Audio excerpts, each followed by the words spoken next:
Hi guys, Kevin Glick alongside Cody Goodwin and Danny Payne for the first ever Matside show for Daily Iowan TV Sports. We're going to break down number 2 Iowa's loss to number 3 Minnesota. It was 19-15 and bonus points were a really big factor, so let's take a look at how it happened. We'll start off at 125 here. Sam Brancale really set up the tone for the rest of the duel. He's definitely a Greco-Roman wrestler in the summertime, real successful before college, and he's able to throw Gillen to his back not once but twice, the second time resulting in the fall. Minnesota jumps out to an early 6-0 lead. No, but Tony Ramos would follow that up right after. Watch the patience here. Danny, what do you see? That's right, Kevin. It's just a ton of patience. I mean, you see Ramos, he's bringing him back, he's bringing him back, he's bringing him back. Great defense here. Finally gets the leg in, gets the trip right here. Goes around. There's a takedown, 2 points.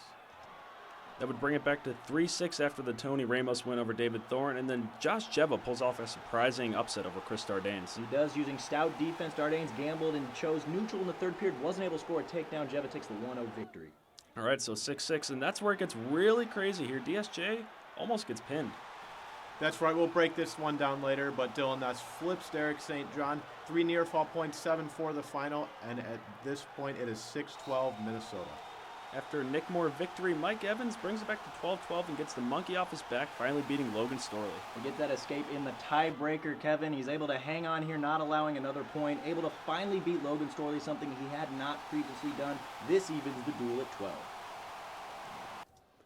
After a loss by Sammy Brooks to Kevin Steinhaus, Nathan Burek taking on top-ranked Scott Schiller, and Scott just made a really quick work out of it. You're right, you saw that takedown right there. That was a final 16-5 major decision over Burek. Minnesota has the duel wrapped up in hand, but Bobby Telford gets his first career victory over Tony Nelson, 3-1 in overtime.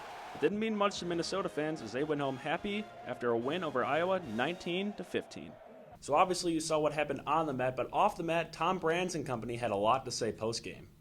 It's about winning, but it's about the intensity and the effort and everything that goes along with it. So I think the people that came today got to see a great exhibition of what college wrestling is about. It happens, and when you come off your back, and then you're right back in it, you're scoring takedowns at 6-3, and then you go to your back again. That's what's bizarre, but it happens. But shouldn't happen out there.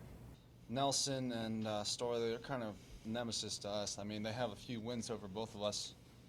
And, regardless of the team's winning or losing, you got to go out there with the attitude that you're gonna win for your team and you're going to win for yourself. A lot of great individual matchups during this duel. And Cody, what stood out to you the most? Well, like you said, Kevin, there were a lot of great individual matchups. You can go up and down the lineup, 141 pounds, 149, 157, 174 even. What really stood out to me was a 157-pound match where Dylan Ness of Minnesota upset previously number 2 ranked Derek St. John. St. John looked like he had the match in hand, but Ness able to pull a little bit of funk out in the waning moments to not only turn St. John to his back, but also garner some near fall points, almost pinning him too. So let's go to the film. We take you here to the third period of the match. St. John riding Ness hard. He's able to, what appears to be taking him to his back, but notice how Dylan Ness is able to load St. John up on his right leg there. He also has the head cinched up, and what you can't see, but you're about to see, Dylan Ness able to throw his underhook in over St. John, flip him over for what looks like a pin almost. St. John able to fight off his back, but Ness got the damage done, got his 2 reversal, his 3 nerve fall, and ended up taking the match 7-4 over St. John. A huge upset and a huge turning point in the duel. Yeah, the DSJ match was really a turning point throughout the whole duel, but there was still something to watch at the end. That's right, Kevin. The duel had already been clinched for Minnesota, but still a fun one to watch. In the final match of the day at heavyweight, we had number 3 Bobby Telford from Iowa, number 2 Tony Nelson from Minnesota. This was the 2-time defending champ. This was the first time Telford had defeated him. Let's take a look at that match-winning takedown. As you can see here, Telford battling for head position, gets in on the right leg shot. Now he's going to sweep it around once this starts back up here. This was really quick. See, he picks up the other leg, spins around him real quick. 2 points takedown. That's the match. That's the duel. Bobby Telford with the 3-1 win. That's how it happened. Finally, to wrap it up, Iowa's going to have a short memory as they travel to Evanston on Friday to take on the Wildcats. And Danny, what are some individual matches that you're looking forward to? Well, Kevin, we've got 2 marquee matchups. One at 149, we have Brody Grothus and Jason Sirks up Northwestern, and then also at heavyweight, Mike McMullen of Northwestern against Iowa's Bobby Telford.